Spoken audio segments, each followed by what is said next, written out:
Hello dear students, welcome to the channel. आज हम करने जा रहे हैं पीसीएस मेंस के लिए इंग्लिश की प्रिपरेशन। आप मान के चलिए language makes and break situation लेकर आते हैं जब बात करते हैं हम पीसीएस के एग्जामिनेशन की। आज का जो टॉपिक है वो रीडिंग कॉम्प्रीहेंशन है, जिसके 20 मार्क्स आपको जो है वो मिलेंगे। आई एम सॉरी, 10 मार्क्स आपको मिलेंगे। और रीडिंग कॉम्प्रीहेंशन लिखना बेहद आसान चीज़ है। जो चीज़ दे रखी है उसी के बेस पे कॉम्पोजिशन करनी है। कुछ डूज एंड डोंट्स भी हैं और कुछ आर्ट भी है, ठीक है। ये सिर्फ मामला जो है रीडिंग को कॉम्प्रीहेंशन करके, उसको कॉम्प्रीहेंड करके कंपोज करने का नहीं है, थोड़ा आर्टिस्टिक टच लगाने का है, ठीक है। जैसे ही लैंग्वेज को आप अपने वर्ड्स में लिखते हैं और सामने वाले ने जो पूछा है उसको टू द पॉइंट आंसर करते हैं, तो जेब आपकी जो है वो भर जाती है मार्क्स के साथ। 10 में से 7 लेना हमारा एम होना चाहिए। मार्क्स की डिवीज़न इस तरह से होनी चाहिए। पिछले लेक्चर्स में मैंने आपको बताया ही था कि किस तरह से मार्क जो हैं हम लेते हैं, राइट?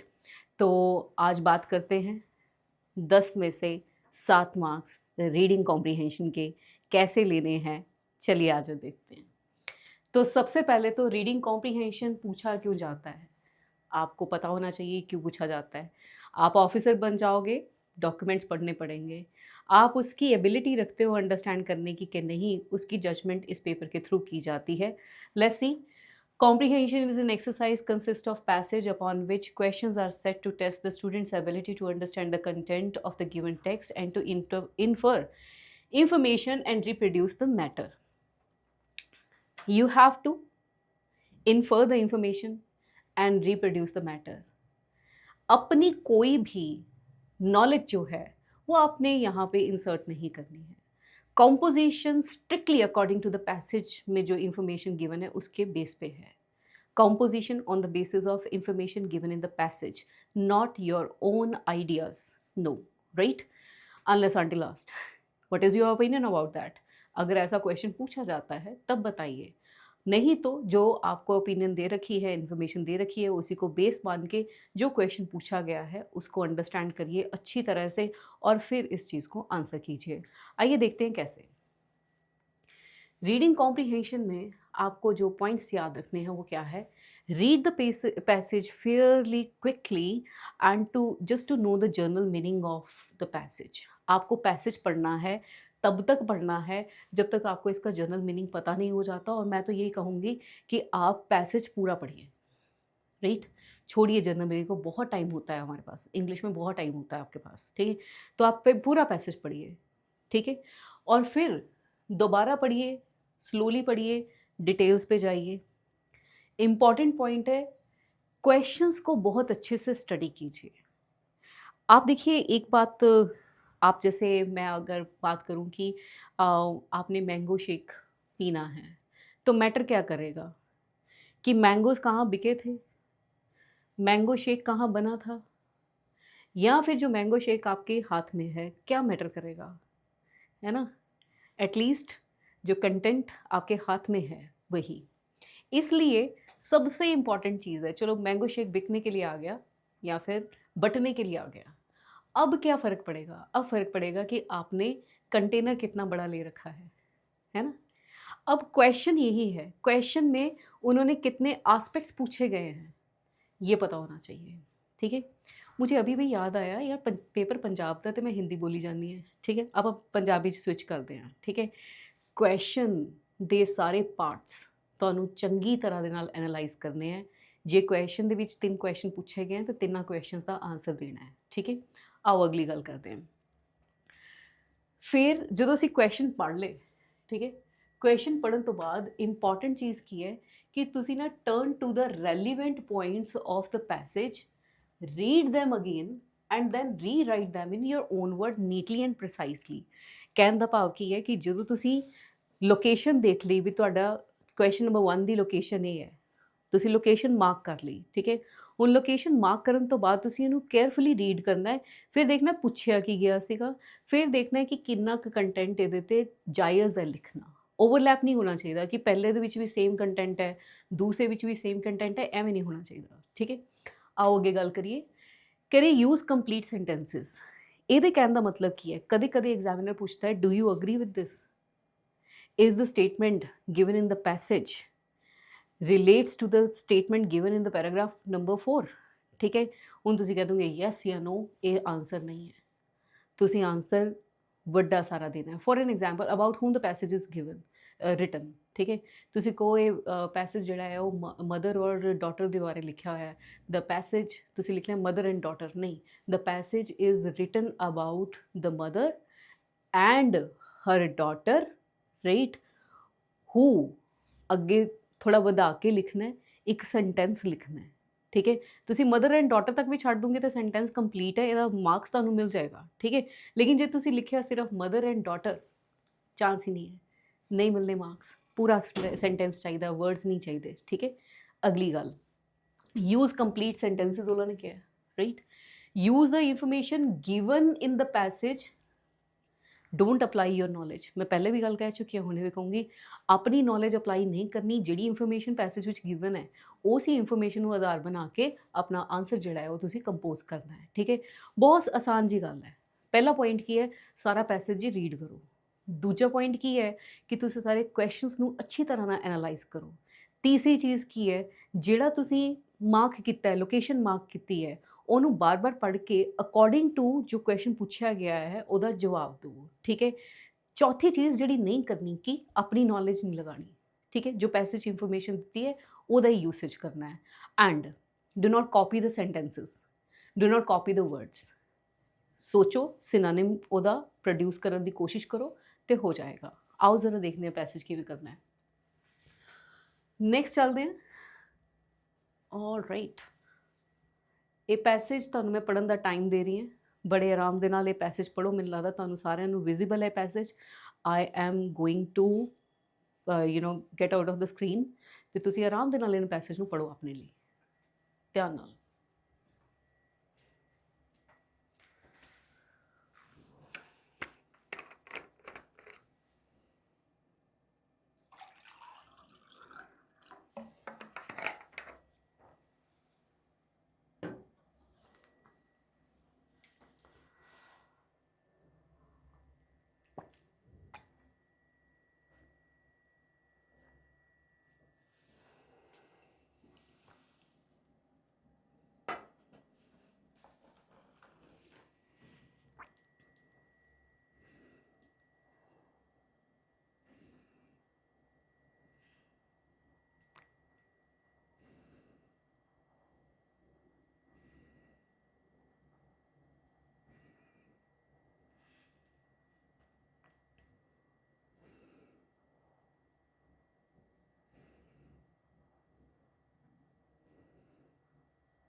ਤੇ ਆਈ ਹੋਪ ਤੁਸੀਂ ਇਹ ਪੈਸੇਜ ਨੂੰ ਪੂਰੀ ਤਰ੍ਹਾਂ ਨਾਲ ਪੜ੍ਹਿਆ ਹੋਏਗਾ। ਜਦੋਂ ਤੁਸੀਂ ਇਸ ਪੈਸੇਜ ਨੂੰ ਪੜ੍ਹਿਆ, ਤੁਹਾਨੂੰ ਸਮਝ ਆਇਆ।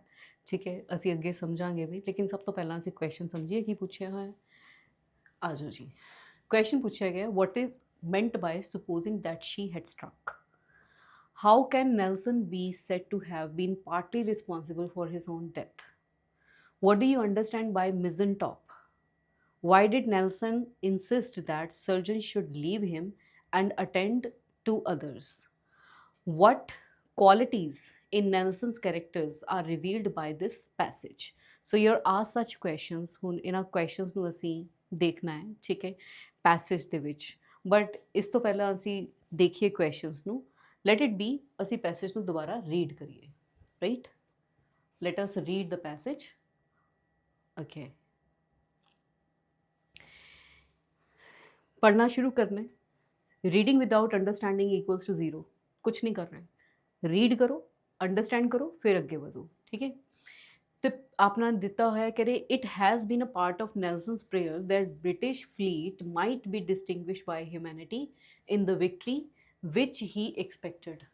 ਕੀ ਹੁੰਦਾ ਕਿ ਜਦੋਂ ਸਾਡੇ ਕੋਲ ਸੈਂਟੈਂਸ ਦੇ ਵਿੱਚ ਕੁਝ ਇਸ ਤਰ੍ਹਾਂ ਦਾ ਦਿੱਤਾ ਹੋਵੇ ਜਿਸ ਤਰ੍ਹਾਂ ਨੈਲਸਨ ਦਿੱਤਾ ਹੋਇਆ, ਠੀਕ ਹੈ, ਅਸੀਂ ਕੈਰੈਕਟਰਸ ਜ਼ਰੂਰ ਦੇਖਨੇ ਕਿਹੜੇ ਕਿਹੜੇ ਦਿੱਤੇ ਹੋਏ ਹੈ। ਨੈਲਸਨ ਦੀ ਗੱਲ ਕੀਤੀ ਹੋਈ ਹੈ, ਬ੍ਰਿਟਿਸ਼ ਫਲੀਟ ਦੀ ਵੀ ਗੱਲ ਕੀਤੀ ਹੋਈ ਹੈ। ਨੈਲਸਨ ਦੀ ਪ੍ਰੇਅਰ ਦਾ ਇੱਕ ਪਾਰਟ ਸੀਗਾ ਕਿ ਬ੍ਰਿਟਿਸ਼ ਫਲੀਟ ਜਿਹੜਾ ਹੈ ਉਹ ਆਪਣੇ ਆਪ ਨੂੰ ਇਸ ਤਰ੍ਹਾਂ ਡਿਸਟਿੰਗੁਇਸ਼ ਕਰੇਗਾ ਕਿ ਉਹ ਹਿਊਮੈਨਿਟੀ ਤਾਂ ਦਿਖਾਏਗਾ, ਵਿਕਟਰੀ ਵਿੱਚ ਹਿਊਮੈਨਿਟੀ ਤਾਂ ਦਿਖਾਏਗਾ ਵਿਚ ਹੀ ਐਕਸਪੈਕਟਡ, ਜੋ ਉਹਨੇ ਐਕਸਪੈਕਟ ਕੀਤਾ ਸੀਗਾ। ਹੁਣ ਇੱਥੇ ਅਸੀਂ ਦੇਖਾਂਗੇ ਹੀ ਕਿਹਦੇ ਲਈ ਲੱਗਿਆ ਜੀ, ਹੀ ਲੱਗਿਆ ਨੈਲਸਨ ਲਈ, ਰਾਈਟ। ਹੁਣ ਅਗਰ ਨੈਲਸਨ ਲਈ ਹੀ ਲੱਗਿਆ ਇੱਥੇ, ਬ੍ਰਿਟਿਸ਼ ਫਲੀਟ ਦੀ ਗੱਲ ਹੋ ਰਹੀ ਹੈ, ਯਾਨੀ ਇਹ ਗੱਲ ਯੁੱਧ ਦੀ ਹੋ ਰਹੀ ਹੈ। ਕਰੈਕਟਰ, ਮੇਨ ਕਰੈਕਟਰ ਕੌਣ ਹੈ? ਨੈਲਸਨ। ਅਗੇਂਸਟ ਕਿਹਦੇ? ਬ੍ਰਿਟਿਸ਼ ਫਲੀਟ ਤੇ, ਰਾਈਟ। ਚਲੋ ਅੱਗੇ ਚੱਲਦੇ ਹਾਂ। Setting an example himself, he twice gave order to cease firing upon the redoubtable, supposing that she had struck because her great guns were silent and she carried no flags. There was no mean of instantly asserting the fact from this ship. Ship ਲਈ ਅਸੀਂ ਸਾਰੀਆਂ ਚੀਜ਼ਾਂ ਲਗਾਈ ਜਾ ਰਹੇ ਹਾਂ ਕਿੱਥੋਂ? Setting ਐਨ example set ਕਰਦੇ ਹੋਏ ਹਿਮਸੈਲਫ, ਕੌਣ? ਨੈਲਸਨ। ਹੀ ਟਵਾਈਸ, ਕੌਣ? Nelson. He twice gave orders to cease firing upon the redoubtable, supposing that she कौन? Ship. She had struck because her great guns were silent, for as she carried no flag, there was no means of instantly asserting the fact, right? ਹੁਣ ਇੱਕ ਵਾਰੀ ਪਹਿਲੀ ਪੁਰਾਣੀ ਗੱਲ ਕਰਕੇ ਫਿਰ ਦੁਬਾਰਾ ਗੱਲ ਕਰਦੇ ਹਾਂ। ਨੈਲਸਨ ਦੀ ਗੱਲ ਕਰਦੇ ਹਾਂ। ਨੈਲਸਨ ਔਰ ਬ੍ਰਿਟਿਸ਼ ਆਰਮੀ ਦੀ ਜਿਹੜੀ ਫਲੀਟ ਹੈ ਉੱਥੇ ਮਤਲਬ ਸਮੁੰਦਰ ਦੇ ਵਿੱਚ ਯੁੱਧ ਜਿਹੜਾ ਹੈ ਉਹ ਲੜ ਰਿਹਾ ਹੈ, ਰਾਈਟ। ਸ਼ਿਪ ਆਉਂਦੀ ਹੈ, ਰਾਈਟ। ਨੈਲਸਨ ਕੀ ਐਕਸਪੈਕਟ ਕਰ ਰਿਹਾ ਹੈ ਕਿ ਬ੍ਰਿਟਿਸ਼ ਫਲੀਟ ਜਿਹੜੇ, ਬ੍ਰਿਟਿਸ਼ ਆਰਮੀ ਜਿਹੜੀ ਹੈ ਉਹ ਕੀ ਦਿਖਾਏਗੀ? ਹਿਊਮੈਨਿਟੀ ਦਿਖਾਏਗੀ। ਔਰ ਇਹਦਾ ਐਗਜ਼ਾਮਪਲ ਸੈੱਟ ਕਰਨ ਲਈ ਉਹ ਕੀ ਕਰਦਾ ਹੈ? ਉਹਦਾ ਐਗਜ਼ਾਮਪਲ ਸੈੱਟ ਕਰਨ ਲਈ ਉਹ ਕਰ ਰਿਹਾ ਕਿ ਉਹਨੂੰ ਉਹ 2 ਵਾਰੀ ਜਿਹੜਾ ਆ ਜਾਨ ਦਿੰਦਾ ਹੈ, ਠੀਕ ਹੈ। ਕਿਉਂ ਜਾਨ ਦਿੰਦਾ ਹੈ? ਉਹਨੂੰ ਸਪੇਅਰ ਕਰਦਾ 2 ਵਾਰੀ, ਆਰਡਰ ਦਿੰਦਾ ਹੈ ਸੀਜ਼ ਫਾਇਰਿੰਗ ਦੇ, ਕਹਿੰਦੇ ਸੀਜ਼ ਫਾਇਰ ਕਰ ਦਿਓ, ਠੀਕ ਹੈ।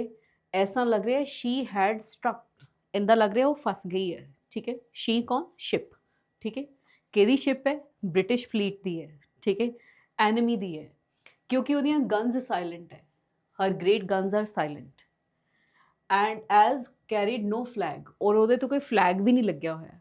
ਐਸਾ ਵੀ ਲੱਗ ਰਿਹਾ ਕਿ ਬ੍ਰਿਟਿਸ਼ ਦੀ ਹੈ ਵੀ ਹੈ ਜਾਂ ਨਹੀਂ ਹੈ, ਰਾਈਟ। ਐਂਡ ਕੋਈ ਫੈਕਟ ਇਹੋ ਜਿਹਾ ਨਹੀਂ ਹੈ ਜਿਹੜਾ ਪਤਾ ਲੱਗੇ ਕਿ ਇਹ ਦੁਸ਼ਮਣ ਦੀ ਹੈ। From this ship which he had ਦਸ ਟਵਾਈਸ ਸਪੇਅਰਡ, ਜਿਸ ਸ਼ਿਪ ਨੂੰ ਉਹਨੇ 2 ਵਾਰੀ, ਟਵਾਈਸ ਮਤਲਬ 2 ਵਾਰੀ ਸਪੇਅਰ ਕੀਤਾ ਹੈ, ਹੀ ਰਿਸੀਵਡ ਹਿਸ ਡੈਥ, ਇਹ ਤੋਂ ਹੀ ਉਹਨੂੰ ਆਪਣੀ ਮੌਤ ਮਿਲਦੀ ਹੈ, ਰਾਈਟ।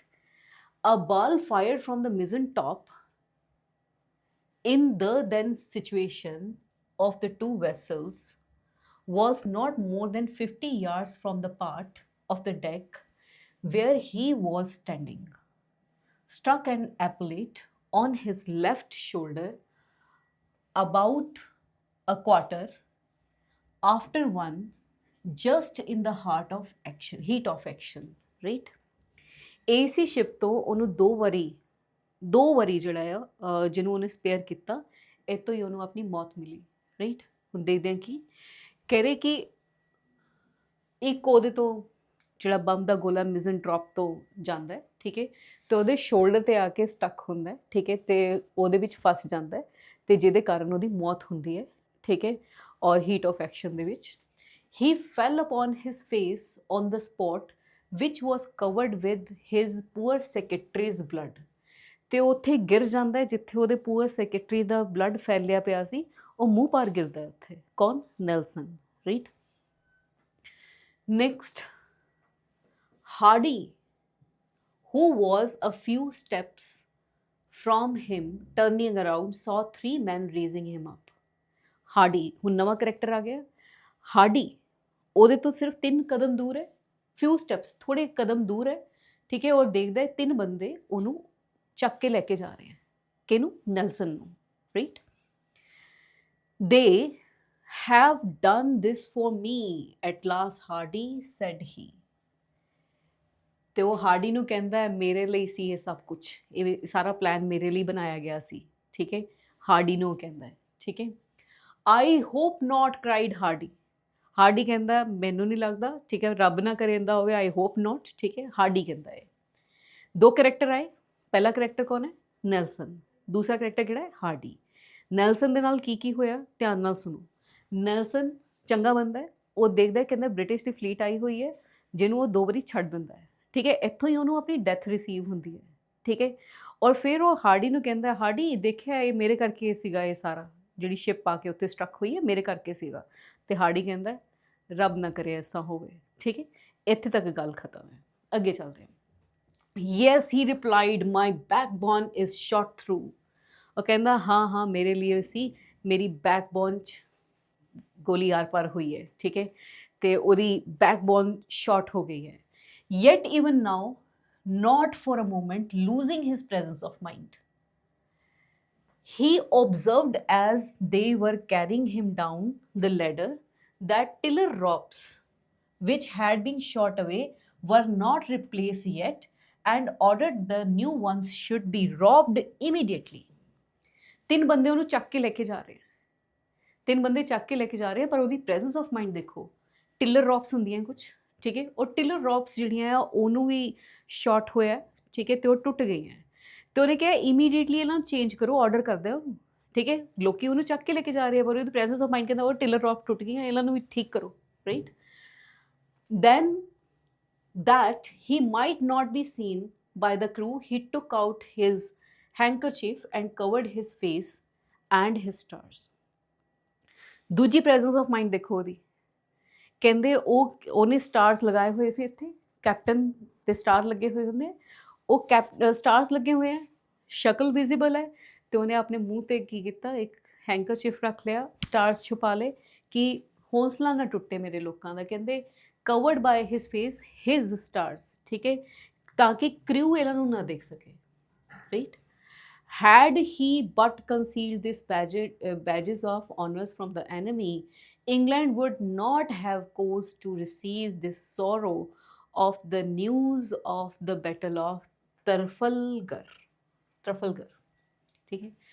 ਕਹਿੰਦੇ ਕਿ ਇਹੀ ਬੈਜਿਸ ਜਿਹੜੇ ਆਨਰ ਦੇ ਹੈ, ਇਹ ਉਹਨੇ ਐਨਮੀਜ਼ ਤੋਂ ਲੁਕੋਏ ਹੁੰਦੇ, ਤੇ ਐਨਮੀ ਉਹਨੂੰ ਮਤਲਬ ਸ਼ਾਟ ਨਾ ਕਰਦਾ, ਠੀਕ ਹੈ। ਤੇ ਜਿਹੜਾ ਇੰਗਲੈਂਡ ਹੈ, ਠੀਕ ਹੈ, ਉਹਨੂੰ ਪਤਾ ਨਾ ਚੱਲਦਾ ਉਹਦੇ ਬਾਰੇ, ਔਰ ਜਿਹੜਾ ਬੈਟਲ ਆਫ ਤਰਫਗਰ ਹੈ ਉਹਨੂੰ ਇੱਕ ਸੈਡ ਨਿਊਜ਼ ਨਾ ਮਿਲਦੀ। The cockpit was crowded with wounded and dying men, whose bodies he was, with some difficulty, conveyed and led upon a pallet in the midmanship's berth. ਤੇ ਉਹ ਜਾਂਦਾ ਹੈ ਕਾਕਪਿਟ 'ਚ ਜਾਂਦਾ, ਜਿੱਥੇ ਬਾਕੀ ਜਿਹੜੇ ਵੁੰਡਡ ਸੋਲਜਰਸ ਹੈ ਉਹਨਾਂ ਦਾ ਇਲਾਜ ਹੋ ਰਿਹਾ ਹੈ, ਠੀਕ ਹੈ, ਡੈਡ ਬੋਡੀਜ਼ ਵੀ ਹੈ ਉੱਥੇ, ਤੇ ਕੁਛ ਇਹੋ ਜਿਹੇ ਵੀ ਹੈ ਵੀ ਡਾਈਂਗ ਮੈਨ ਹੈ, ਠੀਕ ਹੈ, ਤੇ ਉੱਥੇ ਉਹਨਾਂ ਦਾ ਇਲਾਜ ਹੋ ਰਿਹਾ ਹੈ। It was soon perceived upon examination that the wound was mortal. ਤੇ ਐਗਜ਼ਾਮੀਨੇਸ਼ਨ ਕਰਨ ਤੋਂ ਬਾਅਦ ਪਤਾ ਚੱਲ ਜਾਂਦਾ ਹੈ ਜਿਹੜਾ ਵੁੰਡ ਹੈਗਾ ਉਹ ਕਿਉਰ ਨਹੀਂ ਹੋ ਸਕਦਾ, ਉਹ ਮੋਰਟਲ ਹੈ, ਇਹਨੇ ਮਰ ਜਾਣਾ ਹੈ, ਠੀਕ ਹੈ। ਤੇ this however was not concealed from all except Captain Hardy, the chaplain and the medical attendant. It was concealed. ਸਿਰਫ 3 ਬੰਦੇ ਜਾਣਦੇ ਆ, ਮੈਡੀਕਲ ਅਟੈਂਡੈਂਟ ਜਾਣਦੇ ਆ, ਚੈਪਲਿਨ ਜਾਣਦੇ ਆ, ਤੇ ਕੈਪਟਨ ਹਾਰਡੀ ਜਿਹੜਾ ਉਹਨੂੰ ਪਤਾ ਹੈ। ਬਾਕੀ ਸਾਰਿਆਂ ਤੋਂ ਇਹ ਗੱਲ ਲੁਕੋਈ ਗਈ ਹੈ, ਬਾਕੀ ਸਾਰਿਆਂ ਨੂੰ ਪਤਾ ਵੀ ਨਹੀਂ ਹੈ ਕਿ ਨੈਲਸਨ ਨੂੰ ਮਤਲਬ ਮਾਰ ਦਿੱਤਾ ਉਹਨਾਂ ਨੇ, ਤੇ ਉਹ ਮਤਲਬ ਡਾਈਂਗ ਸਟੇਜ ਤੇ ਹੈ। ਨੈਕਸਟ ਦੇਖੀਏ ਕਿ he himself being certain from the sensation in his back and the gush of blood he felt momently within his breast that no human care could avail him, insisted that surgeons should leave him and attend to those with whom he might be useful. ਤੇ ਦੇਖੋ ਕਿੰਨੀ ਪਿਆਰੀ ਗੱਲ ਹੈ ਉਹਦੀ, ਉਹਨੇ ਦੇਖ ਲਿਆ, ਕਹਿੰਦਾ ਵੁੰਡ ਮੋਰਟਲ ਹੈ, ਨਹੀਂ ਹੋ ਸਕਦਾ ਕੁਝ, ਬੋਡੀ ਨੂੰ ਵੀ ਪਤਾ ਲੱਗ ਜਾਂਦਾ ਨਾ, ਤੇ ਉਹਦਾ ਬਲੱਡ ਜਿਸ ਤਰ੍ਹਾਂ ਗਸ਼ ਆਫ ਬਲੱਡ ਉਹ ਚੱਲ ਰਿਹਾ ਹੈ, ਜਾਂ ਉਹਦੀ ਬ੍ਰੋਕ ਹੋ ਗਈ ਹੈ ਬੈਕਬੋਨ, ਤੇ ਉਹਨੂੰ ਪਤਾ ਲੱਗ ਗਿਆ ਕਿ ਮੈਂ ਨਹੀਂ ਬਚਣਾ। ਤੇ ਉਹਨੇ ਕੀ ਕਿਹਾ, ਕਹਿੰਦਾ ਵੀ ਮੈਨੂੰ ਛੱਡੋ, ਇੰਸਿਸਟ ਕਰਦਾ ਸਰਜਨ ਨੂੰ, ਮੈਨੂੰ ਛੱਡੋ, ਕਹਿੰਦਾ ਤੁਸੀਂ ਉਹਨਾਂ ਨੂੰ ਅਟੈਂਡ ਕਰੋ ਜਿਹੜੇ ਯੂਜ਼ਫੁਲ ਹੋ ਸਕਦੇ ਆ, ਜਿਹੜੇ ਵਾਰ ਦੇ ਵਿੱਚ ਹਜੇ ਲੜ ਸਕਦੇ ਆ। ਹੋਲ ਪੈਸੇਜ ਇੱਕ ਇੱਕ ਵਰਡ ਅਸੀਂ ਦੇਖ ਲਿਆ, ਠੀਕ ਹੈ, ਵਧੀਆ ਤਰ੍ਹਾਂ ਦੇ ਨਾਲ ਉਹਦਾ ਐਨਾਲਾਈਜ਼ ਕਰ ਲਿਆ। ਆ ਜਾਓ ਹੁਣ ਗੱਲ ਕਰਦੇ ਹਾਂ ਕੁਐਸਚਨ ਦੀ। Question read. ਪਹਿਲਾ ਕੁਐਸਚਨ ਹੈ ਤੁਹਾਡੇ ਕੋਲ, what is meant by suppose that she had struck। ਇਹਦਾ ਮਤਲਬ ਕੀ ਹੈ, ਰਾਈਟ। ਤੇ ਜੇ ਮੈਂ ਕਹਾਂ ਇਹਦਾ ਮਤਲਬ ਕੀ ਹੈ, ਰਾਈਟ, ਤੇ ਸਾਡੇ ਕੋਲ ਆਪਾਂ ਲੋਕੇਸ਼ਨ ਦੇਖਣੀ ਹੈ, ਇਹਦਾ ਮਤਲਬ ਕੀ ਹੈ, ਰਾਈਟ, ਕਿਸ ਕੁਐਸਚਨ ਦਾ, ਕਿ ਆਮ sorry, what is meant by supposing that she had struck। she ਕਿਹਦੇ ਲਈ ਯੂਜ਼ ਕੀਤਾ ਸੀ, ਰਾਈਟ। ਮੈਨੂੰ ਇੱਥੇ ਥੋੜਾ ਜਿਹਾ ਪੈਨ ਚਾਹੀਦਾ ਸੀ। ਦੇਖੋ ਅਸੀਂ ਸ਼ੁਰੂ ਕਰਾਂਗੇ ਕਿੱਥੋਂ, she had struck। ਅੱਛਾ ਇਹ ਆਲਰਾਈਟ, ਠੀਕ ਹੈ, ਇਹ ਜਿੰਨਾ ਵੀ ਆਪਣਾ ਆਨਸਰ ਹੈ, ਠੀਕ ਹੈ, ਇੱਥੇ ਆਪਣਾ ਦਿੱਤਾ ਹੋਇਆ, ਠੀਕ ਹੈ, ਇਹ ਸਾਰਾ ਹੀ ਉਸ ਸ਼ਿਪ ਲਈ ਕਿਹਾ ਗਿਆ ਹੈ। ਫਿਰ ਉਸ ਤੋਂ ਬਾਅਦ ਇੱਥੇ ਇੱਕ ਲਾਈਨ ਆਉਂਦੀ ਹੈ ਇੱਥੋਂ ਦੀ, ਠੀਕ ਹੈ। ਇਹ ਦੋ ਚੀਜ਼ਾਂ ਤੋਂ ਸਾਡਾ ਆਨਸਰ ਬਣਦਾ ਹੈ। ਲੋਕੇਸ਼ਨ ਅਸੀਂ ਮਾਰਕ ਕਰਨੀ ਹੈ, ਠੀਕ ਹੈ। ਸਾਨੂੰ ਜਿਹੜਾ ਕੁਐਸਚਨ ਪੁੱਛਿਆ ਗਿਆ ਹੈ ਉਹਦੀ ਲੋਕੇਸ਼ਨ ਜਦੋਂ ਸਾਡੇ ਕੋਲ ਮਾਰਕ ਹੋ ਗਈ, ਸਾਡਾ ਜ਼ੂਮ ਇਨ ਔਨ ਉੱਥੇ ਹੀ ਹੋਣਾ ਚਾਹੀਦਾ ਹੈ, ਰਾਈਟ। ਤੇ ਇਹ ਤੁਹਾਡਾ ਆਨਸਰ ਹੈ ਜਿੱਥੋਂ ਅਸੀਂ ਆਨਸਰ ਲੈਣਾ ਹੈ, ਸੌਰੀ, ਇਹ ਤੁਹਾਡਾ ਪੁਆਇੰਟ ਹੈ ਜਿੱਥੋਂ ਅਸੀਂ ਆਨਸਰ ਲਵਾਂਗੇ। It has been a part of Nelson's prayer that British fleet might be distinguished by humanity in the victory which is expected. Setting an example himself, he twice gave order to cease firing upon the redoubtable, supposing she had struck। ਇੱਥੇ ਦਿੱਤਾ ਹੈ ਨਾ, supposing she had struck, right? She had struck because her great guns were silent and there was no flag, right? And from this ship which he had speared twice received his death, and England perhaps would not have cause received the sort of battle of Talafkar। ਹੁਣ ਅਸੀਂ question ਦਾ ਜਵਾਬ ਦੇਣਾ, supposing that she had struck ਦਾ ਮਤਲਬ ਕੀ ਹੈ, ਠੀਕ ਹੈ। ਤੇ she ਇੱਥੇ ਸ਼ਿਪ ਲਈ ਕਿਹਾ ਗਿਆ, ਰਾਈਟ, ਆਫ ਕੋਰਸ। ਇਹਨੂੰ ਅਸੀਂ ਸੈਂਟੈਂਸ ਦੇ ਵਿੱਚ ਕਿਸ ਤਰ੍ਹਾਂ ਬਣਾਵਾਂਗੇ, ਇਟ ਇਜ਼ ਵੈਰੀ ਇੰਪੋਰਟੈਂਟ। ਆਓ ਜ਼ਰਾ ਦੇਖਦੇ ਹਾਂ। ਅਸੀਂ ਜਦੋਂ ਆਨਸਰ ਲਿਖਿਆ ਤੇ ਆਨਸਰ ਸਾਡਾ ਇਹ ਬਣੇਗਾ, ਕਹ ਰਹੇ it can be inferred from the passage, it can be inferred from the passage that she, ਦੇਖੋ ਮੈਂ ਜਿਸ ਤਰ੍ਹਾਂ ਕੋਮਾ ਲਗਾਇਆ ਨਾ, ਇਹ ਪ੍ਰੈਜੈਂਟੇਸ਼ਨ ਦੀ ਗੱਲ ਹੈ, ਇਹ ਪ੍ਰੈਜੈਂਟੇਸ਼ਨ ਬਹੁਤ ਇੰਪੋਰਟੈਂਟ ਹੈ। it can be inferred from the passage that she has been used for a ship,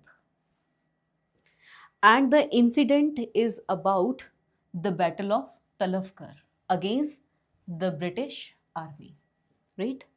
The protagonist कौन? Nelson। The protagonist मतलब main hero, main character। The protagonist of the passage assumed that British ship had got struck and in the battlefield he misunderstood the enemy's ship as an anonymous one, क्योंकि उत्ते कोई flag नहीं लग्या सी, and since there was no flag on it, no arms were being used by the crew, right? So this is the answer। जिस तरह मैं क्या सी थोड़ा एक्सप्लेन करो, right? 2 मार्क्स लिए जिन्ना कर सकते हो, ਜ਼ਰੂਰਤ ਤੋਂ ਜ਼ਿਆਦਾ ਵੀ ਨਹੀਂ ਲਿਖਣਾ, ਬਟ ਇੰਨਾ ਕੁ ਆਨਸਰ ਲਿਖ ਕੇ ਤੁਸੀਂ ਇਸ ਨੂੰ ਬਣਾਉਣਾ ਹੈ। ਮੈਂ ਵੇਟ ਕਰੂੰਗੀ, ਤੁਸੀਂ ਆਪਣਾ ਆਨਸਰ ਵੀ ਸਬਮਿਟ ਕਰੋ, ਰਾਈਟ। ਇਹ ਆਨਸਰ ਮੇਰਾ ਸੀਗਾ, ਤੁਸੀਂ ਆਪਣਾ ਆਨਸਰ ਵੀ ਸਬਮਿਟ ਕਰੋ, I will wait for that. ਆ ਜਾਓ ਜੀ।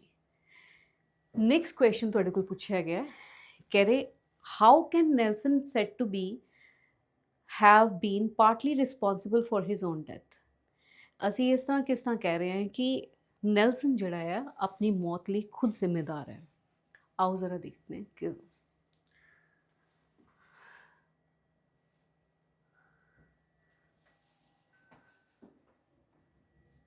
ਓਕੇ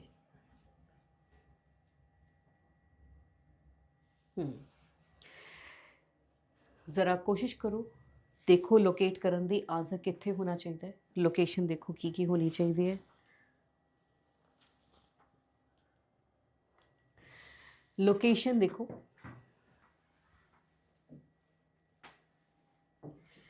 ਕਿਹੜੇ ਕੀ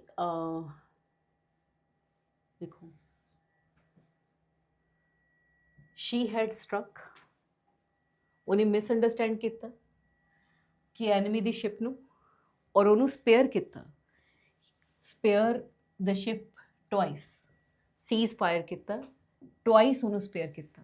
ਪਹਿਲੀ ਗਲਤੀ ਤਾਂ ਇਹੀ ਹੋਈ, ਇੱਥੋਂ ਹੀ ਉਹਨੂੰ ਆਪਣੀ ਡੈਥ ਮਿਲਦੀ ਹੈ, ਰਾਈਟ।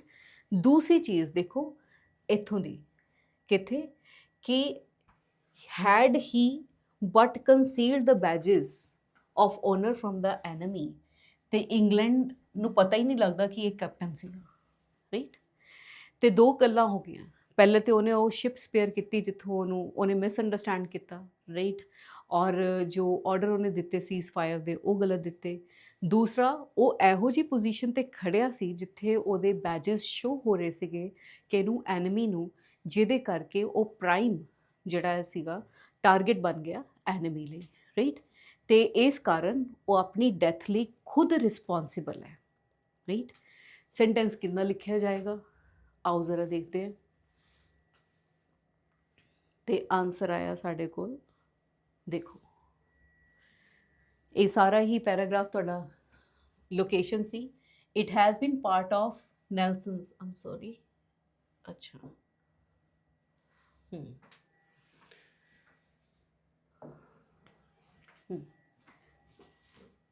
कह रहे it has been a part of Nelson's prayer British fleet be distinguished by humanity, which he expected.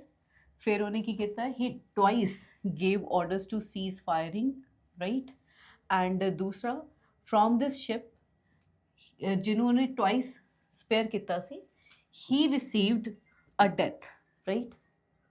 ਉਹਨੂੰ ਉੱਥੇ ਮਿਜ਼ਨ ਟੌਪ ਤੋਂ ਜਿਹੜਾ ਹੈ ਉਹਨੂੰ ਡੈਥ ਰਿਸੀਵ ਹੁੰਦੀ ਹੈ, ਰਾਈਟ। ਐਂਡ ਸੈਕਿੰਡ ਉਹ ਤੇ ਕਿਸ ਤਰ੍ਹਾਂ ਹੋਈ ਹੈ, 15 ਯਾਰਡਸ ਉਹ ਖੜਾ ਸੀਗਾ, ਸਟੈਂਡਿੰਗ ਸੀਗਾ ਉੱਥੇ, ਠੀਕ ਹੈ। ਐਂਡ ਦੂਸਰੀ ਪੁਆਇੰਟ ਸੀ had he but concealed these badges of honour from enemy, ਤੇ ਇੰਗਲੈਂਡ ਨੂੰ ਪਤਾ ਹੀ ਨਹੀਂ ਲੱਗਦਾ ਉਹਦੇ ਬਾਰੇ, ਲੇਕਿਨ ਇਹਦੇ ਕਾਰਨ ਹੀ ਉਹਦੀ ਡੈਥ ਹੋਈ, ਠੀਕ ਹੈ। ਇਹਨਾਂ ਦੋਨੋਂ ਪੁਆਇੰਟਸ ਨੂੰ ਅਸੀਂ ਲਿਖਣਾ ਹੈ ਆਪਣੇ ਹੀ ਸ਼ਬਦਾਂ ਦੇ ਵਿੱਚ। ਦੇਖੋ ਜ਼ਰਾ ਆਨਸਰ ਕਿਵੇਂ ਲਿਖਿਆ ਜਾਏਗਾ ਜੀ। Nelson was unaware of enemy's ship targeting him. ਕੀ ਲਿਖਿਆ ਹੈ? Nelson was unaware of enemy's ship targeting him. Nelson unaware ਸੀ, ਉਹਨੂੰ ਪਤਾ ਹੀ ਨਹੀਂ ਸੀਗਾ ਕਿ ਉਹਨੂੰ ਟਾਰਗੇਟ ਕੀਤਾ ਜਾ ਰਿਹਾ ਹੈ, ਰਾਈਟ। ਉਹਨੂੰ ਇਹ ਭੁਲੇਖਾ ਹੀ ਸੀਗਾ ਵੀ, right? Nelson was unaware of enemy's ship targeting him. He displayed humanity, sparing it twice and ordered ceasefire, right? ਉਹਨੇ ਤਾਂ ਆਪਣੇ ਵੱਲੋਂ ਹਿਊਮੈਨਿਟੀ ਡਿਸਪਲੇ ਕੀਤੀ, ਰਾਈਟ। ਸ਼ਿਪ ਨੂੰ 2 ਵਾਰੀ ਜਿਹੜਾ ਹੈ ਸਪੇਅਰ ਕੀਤਾ, ਬਟ ਦ ਐਨਮੀ ਸੈਟ ਅ ਬੇਟ, ਪਰ ਐਨਮੀ ਨੇ ਬੇਟ ਸੈੱਟ ਕੀਤਾ ਹੋਇਆ ਸੀ। ਅਸੀਂ ਇਹ ਕਿਸ ਤਰ੍ਹਾਂ ਕਹਿ ਸਕਦੇ ਹਾਂ, ਦੇयर ਵਾਸ ਨੋ flag, no guns were being used, ਠੀਕ ਹੈ। ਤੇ ਇੱਥੋਂ ਸਾਨੂੰ ਪਤਾ ਲੱਗ ਰਿਹਾ ਕਿ ਉਹਨੇ ਬੇਟ ਸੈੱਟ ਕੀਤਾ ਹੋਇਆ ਸੀ। But the enemy set a bait and waited for a suitable opportunity to attack the Nelson when he was standing on the deck, revealing his badges to the enemy, right? Thus, cease firing and revealing his location made Nelson an easy target and instrumental for his own death. Word ਦੀ choice ਬਹੁਤ ਜ਼ਰੂਰੀ ਹੈ ਕਿ ਵਧੀਆ ਤਰ੍ਹਾਂ ਨਾਲ ਕੀਤੀ ਜਾਵੇ। ਧੀਰੇ ਧੀਰੇ ਅਸੀਂ ਸਿੱਖਾਂਗੇ, ਤੁਸੀਂ ਵੀ ਕੁਐਸਚਨ ਬਣਾਓਗੇ, ਆਨਸਰ ਬਣਾਓਗੇ, ਮੈਂ ਵੀ ਤੁਹਾਨੂੰ ਆਨਸਰ ਦੱਸੂੰਗੀ ਤੇ ਇੱਕ ਰਿਲੇਸ਼ਨ ਬਣ ਜਾਏਗਾ, ਠੀਕ ਹੈ। ਹਾਲ ਫਿਲਹਾਲ ਤੁਸੀਂ ਸਿੱਖੋ ਕਿ ਇੱਕ ਕੁਐਸਚਨ ਤੋਂ ਅਸੀਂ ਆਨਸਰ ਐਕਸਟ੍ਰੈਕਟ ਕਿਵੇਂ ਕਰ ਰਹੇ ਹਾਂ। ਆਓ ਜੀ ਕੁਐਸਚਨ ਨੰਬਰ ਤੀਸਰੇ ਤੇ ਆਉਂਦੇ ਹਾਂ। ਕੁਐਸਚਨ ਨੰਬਰ ਤੀਸਰਾ ਪੁੱਛਿਆ ਗਿਆ, what do you understand by mizzen top. ਹੁਣ ਮਿਜ਼ਨ ਟੌਪ ਕੀ ਹੁੰਦਾ ਹੈ, ਰਾਈਟ। ਤੇ ਗੱਲ ਕਰੀਏ ਅਸੀਂ ਮਿਜ਼ਨ ਟੌਪ ਦੀ, ਤੇ ਇਹ ਜੀ ਤੁਹਾਡਾ ਮਿਜ਼ਨ ਟੌਪ ਹੈ, ਠੀਕ ਹੈ। ਪਿਕਚਰਸ ਦੇ ਵਿੱਚ ਮੈਂ ਦਿਖਾ ਰਹੀ ਹਾਂ। ਮਿਜ਼ਨ ਟੌਪ ਕੀ ਹੈ ਜੀ, ਇੱਕ ਜਿਸ ਤਰ੍ਹਾਂ ਕਹਿ ਦਈਏ ਕਿ ਸ਼ਿਪ ਦਾ ਹੀ ਪਾਰਟ ਹੈ।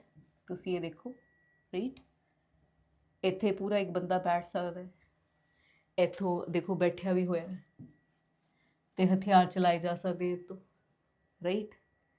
ਤੁਸੀਂ ਦੇਖ ਪਾ ਰਹੇ ਹੋ ਇਹ ਸ਼ਿਪ ਦਾ ਇੱਕ ਪਾਰਟ ਹੈ, ਔਰ ਇਹਦੇ ਤੋਂ ਅਟੈਕ ਕਰਨਾ ਕਿੰਨਾ ਆਸਾਨ ਹੈ, ਕਿਉਂਕਿ ਬੰਦਾ ਇੱਥੇ ਬੈਠਿਆ ਹੋਇਆ ਹੈ, ਕਿਸੇ ਨੂੰ ਪਤਾ ਵੀ ਨਹੀਂ ਲੱਗੇਗਾ, ਠੀਕ ਹੈ, ਔਰ ਬੰਦਾ ਅਟੈਕ ਕਰ ਸਕਦਾ ਹੈ ਦੂਸਰੀ ਸ਼ਿਪ ਦੇ ਉੱਤੇ। ਤੇ ਇਸ ਤਰ੍ਹਾਂ ਦਾ ਕੁਐਸਚਨ ਆ ਜਾਏ ਮਿਜ਼ਨ ਟੌਪ ਕੀ ਹੈ, ਨਹੀਂ ਵੀ ਪਤਾ ਤਾਂ ਪਾਰਟ ਆਫ ਸ਼ਿਪ ਕਹਿ ਦਿਓ, ਠੀਕ ਹੈ।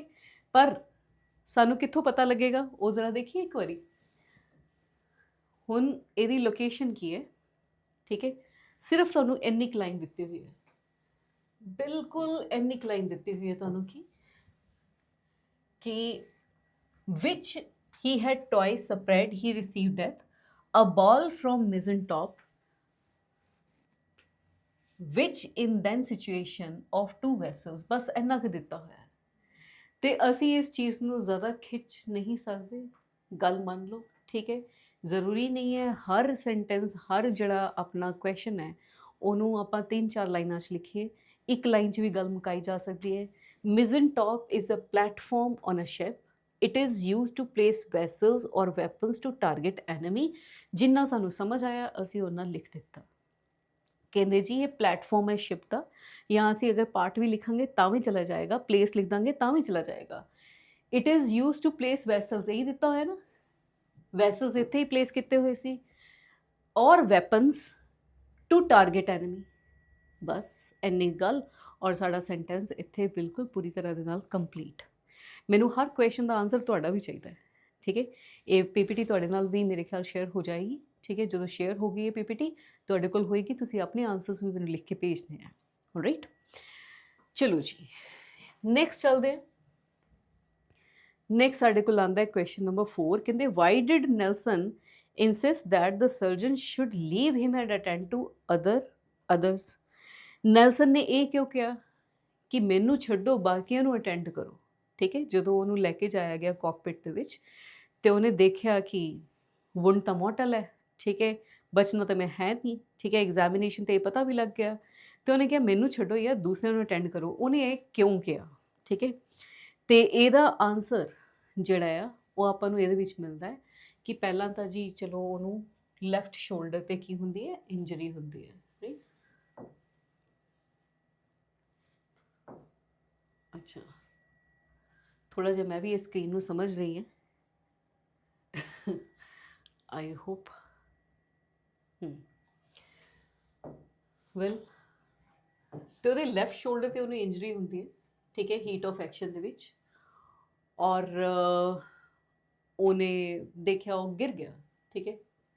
ਔਰ ਫਿਰ ਉਹਨੂੰ ਹਾਰਡੀ ਦੇ ਵਿੱਚ ਕਨਵਰਸੇਸ਼ਨ ਹੁੰਦਾ, 3 ਬੰਦੇ ਉਹਨੂੰ ਲੈ ਕੇ ਜਾਂਦੇ ਆ, ਠੀਕ ਹੈ। ਉਹਦੀ ਬੈਕਬੋਨ ਸ਼ਾਟ ਥਰੂ ਹੋ ਗਈ ਹੈ। ਕਾਕਪਿਟ ਦੇ ਵਿੱਚ ਆਉਂਦਾ ਤੇ ਉਹਨੂੰ ਦਿਖਦਾ ਹੈ ਕਿ ਵੂੰਡਡ ਔਰ ਡਾਈਂਗ ਮੈਨ, ਠੀਕ ਹੈ। ਉਹ ਉੱਥੇ ਚਲੋ ਉਹਦਾ ਕਿਸੇ ਨਾ ਕਿਸੇ ਤਰ੍ਹਾਂ ਕਰਦੇ ਆ, ਐਗਜ਼ਾਮੀਨੇਸ਼ਨ ਕਰਦੇ ਆ, ਔਰ ਪਰਸੀਵ ਹੁੰਦਾ ਹੈ ਕਿ ਜੀ ਐਗਜ਼ਾਮੀਨੇਸ਼ਨ ਤੋਂ ਬਾਅਦ ਕਿ ਵੁੰਡ ਜਿਹੜਾ ਉਹ ਮੋਰਟਲ ਹੈ, ਠੀਕ ਹੈ।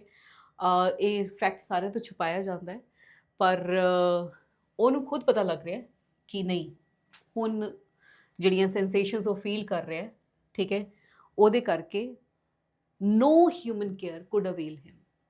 ਹੁਣ ਕੋਈ ਹਿਊਮਨ ਕੇਅਰ ਉਹਦੇ ਕੰਮ ਨਹੀਂ ਕਰ ਸਕਦੀ। ਤੇ ਸਰਜਨ ਜਿਹੜਾ ਹੈ ਉਹਨੂੰ ਕਹਿੰਦਾ ਹੈ ਕਿ ਸਰਜਨ ਨੂੰ ਕਹਿੰਦਾ ਹੈ ਕਿ ਮੈਨੂੰ ਛੱਡੋ ਤੇ ਬਾਕੀਆਂ ਨੂੰ ਤੁਸੀਂ ਜਿਹੜਾ ਆ ਉਹ ਕਰੋ, ਠੀਕ ਹੈ, ਅਟੈਂਡ ਕਰੋ। Why did Nelson insist that the surgeon should leave him and attend to others, ਠੀਕ ਹੈ। ਤੇ ਕਹਿੰਦੇ ਜੀ Nelson was badly hit, Nelson was badly hit by the missile on the shoulder, his backbone was shot, he was taken to medical aid, the place was full of dying and wounded people. Nelson knew that his wound was mortal and hence he insisted the surgeon on leaving him and treating others, right। Nelson ਜਿਹੜਾ ਹੈ badly hit ਹੋਇਆ ਹੈ, backbone ਉਹਦੀ shot through ਹੋਈ ਹੈ, ਤੇ medical aid ਲਈ ਲੈ ਕੇ ਜਾਂਦੇ ਆ। ਉੱਥੇ full of dying and wounded people ਹੈ। ਨੈਲਸਨ ਨੂੰ ਪਤਾ ਲੱਗ ਜਾਂਦਾ ਹੈ ਕਿ ਹੁਣ ਨਹੀਂ ਬਚਣਾ, ਜਿਹੜਾ ਵੁੰਡ ਹੈ ਉਹ ਮੋਰਟਲ ਹੈ, ਤੇ ਇਸ ਕਰਕੇ ਉਹ ਸਰਜਨ ਨੂੰ ਕਹਿੰਦਾ ਹੈ ਕਿ ਤੁਸੀਂ ਛੱਡੋ ਤੇ ਮੈਨੂੰ ਤੇ ਬਾਕੀਆਂ ਨੂੰ ਟਰੀਟ ਕਰੋ, ਰਾਈਟ। ਨੈਕਸਟ ਤੁਹਾਡੇ ਕੋਲ ਆਉਂਦਾ ਹੈ ਜੀ ਇੱਕ ਕੁਐਸਚਨ, ਔਰ ਇਸ ਕੁਐਸਚਨ ਦੇ ਨਾਲ ਮੈਂ ਤੁਹਾਨੂੰ ਇਹ ਲੈਕਚਰ ਨੂੰ ਛੱਡ ਕੇ ਜਾ ਰਹੀ ਹਾਂ। ਮੈਨੂੰ ਇੱਕ ਕੁਐਸਚਨ ਦਾ ਆਨਸਰ ਤੁਹਾਡੇ ਵੱਲੋਂ ਚਾਹੀਦਾ ਹੈ ਕਿ what qualities in Nelson character are revealed in this passage। ਇਸ ਪੈਸੇਜ ਦੇ ਵਿੱਚ ਕਿੰਨੀਆਂ ਕੁ ਕੁਆਲਿਟੀਜ਼ ਤੁਹਾਨੂੰ ਨੈਲਸਨ ਦੀਆਂ ਦਿਖਾਈ ਦਿੰਦੀਆਂ, ਇਸ ਕੁਐਸਚਨ ਤੇ ਅਸੀਂ ਛੱਡ ਰਹੇ ਹਾਂ। ਅਗਲੀ ਕਲਾਸ ਵਿੱਚ ਇੱਥੋਂ ਹੀ ਅਸੀਂ ਐਕਸਪਲੇਨੇਸ਼ਨ ਕਰਾਂਗੇ। Wish you all the best, keep learning. Thank you, ਜੈ ਹਿੰਦ।